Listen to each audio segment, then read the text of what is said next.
George Carlin said, "Think of how stupid the average person is and realize half of them are stupider than that." What real-life example have you seen that validates this view? I used to work for a chatbot app. Our app would text our users every morning with a greeting in a different language, i.e., hola, bonjour, etc. One day we got blown up by a user saying their account was hacked. She said, "My name is Kim Smith. Not Kim Kanikawa. Someone's hacked my account." When we explained that our service has been clearly saying hello to her in other languages every day and that Kanikawa is hello in Japanese and her account was fine, she went on a racist rant and said Disney was behind the destruction of America. Yep. Friend of mine showered in cold water for a year cause he never thought of turning the other tap to see what it would do. At the start of working from home due to COVID, I had a few users submit tickets for connectivity issues. These tickets got through 2 lines of support before landing in my queue. Turns out that the corporate Wi-Fi doesn't follow you home and you need home internet in order to connect to the VPN. I'm a physician. Eye doctor specifically. I will tell you that the longer I work, now 15 years, my standard for the average person continues to decline. Case in point, thanks to the awful information filtering out there. I had a patient just last week who read that vitamin D helps you resist a coronavirus infection. Well, he had also read that you can get more vitamin D by getting more sun. So he wanted to collect as much light as possible with his eyes. As a result, he stared at the sun for a solid 60 seconds and burned holes directly into his retinas, permanently reducing his vision with no chance at future improvement. One guy I met said that English is the true language of God because the Bible is written in English. My dad is a pesticide investigator for the state and heard this on a complaint. I set out all these bird feeders and bird baths but not one bird comes to my yard. I bet it is all those pesticides that crop duster is laying down in the field. Local school board member. As they were standing in her 5-acre yard with 20 or more cats running around. I used to work in travel and the amount of people that did not understand the following was staggering. / You cannot take a 3 to 7 round trip night cruise from Miami to Australia, and no, your friend did not just book this. / No, there are in fact no ocean-bound cruises leaving from Arizona. / You cannot take a cruise from Miami to Hawaii and back in 7 to 10 days. / No, the airport is closed due to hurricane/flood/ice and you cannot demand a flight on a different carrier out of the same airport in the next hour.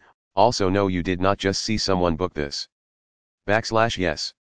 It is a shorter flight for your friends from East Coast US to the Caribbean than you in Europe and no, nobody can change that. / Yes. I will need your DD-214 to confirm a military rate. No, your word you were in a covered unit will not suffice and no. I am not disrespecting the military because I cannot simply take your word for it. / Yes. If a passport/visas/travel vaccinations are needed for you to travel, you will need it and no, a manager cannot override this as it is a government requirement. I have been doing this for 6 years and no, your friends, neighbors, hairdressers, roommates, cousins, mailman does not know more about this than I do. Customers arguing that their tattoo is backwards while their artist tries to explain that no, your tattoo is fine. It just looks backwards because that's how mirrors work. Oof. Good one. Okay, so my favorite was a guy who was planning his honeymoon but he didn't have a lot of money. He was bummed about the cost of air travel. A friend suggested a train ride MHGHT be cheaper. He became frustrated after a few days of trying and complained that he couldn't find any trains going to Hawaii. It still didn't sink in because he had seen pictures of trains in Hawaii. He couldn't grasp that they were shipped there. It got even more surreal after that. I do aquatic habitat restoration in a spring-fed river that people frequently tube/float on. Myself and numerous others have been asked if it comes back around so they can get out. I just had a customer yell at me for putting their eggs in a separate bag, saying they don't want all those bags and the paper ones always rip, before putting it in the bag and throwing a pound of flour on top. It was somewhat satisfying seeing their face as we heard the cracks. Until I realized I'm the one who needed to clean it up. Oh, also she complained that we hadn't warned her about the fragility of eggs. A girl in one of my college classes argued that heart transplants shouldn't be allowed because that's where the feelings are and the person receiving the heart wouldn't be the same person anymore. I used to manage a retail store that sold teen clothing. So as expected, I primarily had teens working for me. One employee came to the back room while I was on break and asked what I was eating. Somehow the topic turned to how I should have brought chicken for lunch because she wanted chicken. I told her I was vegetarian and therefore don't eat meat. She tells me chicken is not meat. It's poultry. And vegetarians can eat poultry? She said at the grocery store the aisles list meat and poultry separately, so they're obviously different. We argued for a couple of minutes before I finally told her to go back to the sales floor. She didn't last at the job long. But damn. You know the reason you bury a rattlesnake after you kill it is because bees will eat it. Then bees can sting people with rattlesnake venom. Guy I heard constantly trying to pick up women on public transit. I worked with a lady who was remarking on how a friend of hers had lost a bunch of weight. She pondered. I wonder how many Diet Cokes she had to drink to do that. Edit, same lady was convinced beyond repair that when you sneeze, the air only comes out of your nose. There was no convincing her otherwise. I worked at a bank. Mobile depositing had just became a thing.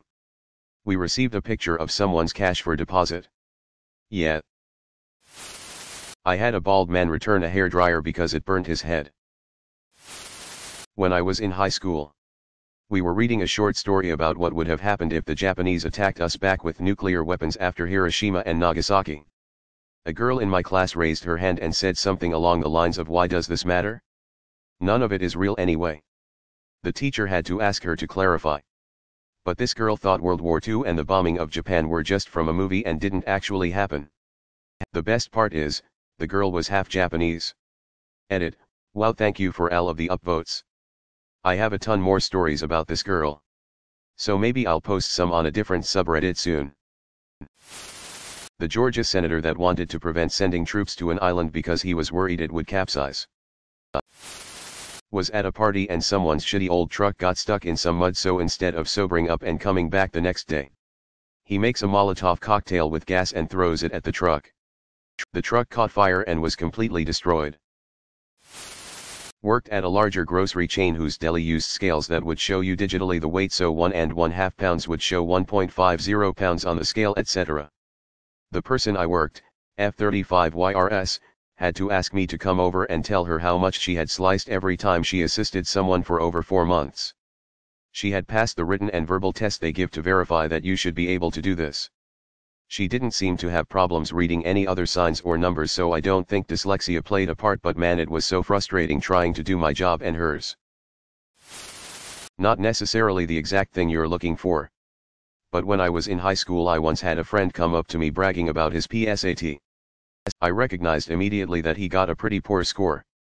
When I mentioned to him that I didn't think it was a very good score, he confidently proclaimed, "But it says I'm smarter than 15% of juniors. And I'm only a sophomore." To which I rebutted, "Yeah. But imagine the dumbest 15% of people. That's not very good." I worked at Little Caesars and we were proofing the dough for pizza. My boss said, at 7 p.m., that the dough needed to rise for 12 hours. And took out her calculator to do the math. So I said, that's gonna be 7 a.m. Then she said the dough will expire in 48 hours and started doing the math again. I told her it would expire 2 days from now. And she said, "That's kinda weird how that works out, huh?" I quit shortly after that. I work in IT. I once had a lady call me from home because she couldn't get connected to her VPN. I asked her if she was connected to her home wireless network. She replied saying that she did not have home wireless. I then asked how she was connecting to the internet. Her reply was, "I'm using the cell tower. I can see it from my house." While this is technically possible with a hotspot or cellular card in your PC, this isn't what she meant. She thought she could get internet service via Wi-Fi from the cell tower. I was doing a COVID deck-in of a medical supply warehouse that had a confirmed positive employee not too long ago, and while my team was inside doing our thing, the floor/shift manager was following us around without a mask or gloves or really any of the proper PPE except for a high-vis vest and steel toe boots. I had to tell her to leave the room. I was fogging with viricide. Edit, meanwhile, we were wearing full level C hazmat suits with P100 combo cartridge respirators and all seams taped up. Infantryman was told to trim the hedges. So he lifted the lawnmower. His buddy started it. As a brand new medic, I spent about 6 hours pulling finger meat from the hedges. Edit, thanks for the award. Update, sorry. I'm a redder and on a phone. For clarification. It was early 2004 after OIF1 in the 82nd. I was a PFC with only a year and a half in service. We bandaged him. Then used tourniquet, temporarily. Senior medics took him to the ER. I was field sanitation qualified. So I was left in charge of cleanup. 6 hours was excessive. But after we pulled most the meat and bone out, we had to hose down the hedges. The ground. The grass he bled in. The ground/floor outside and inside where he left a decent amount of blood had to be rinsed and sterilized. The mower had to be rinsed and cleaned. It had some damage from the drop. The private that started the mower had to be smoked by his NCO. We finished in about 4 hours of actual work with 2 hours of fucking off mixed in. Cause the sham shield is the real deal. Thanks for watching.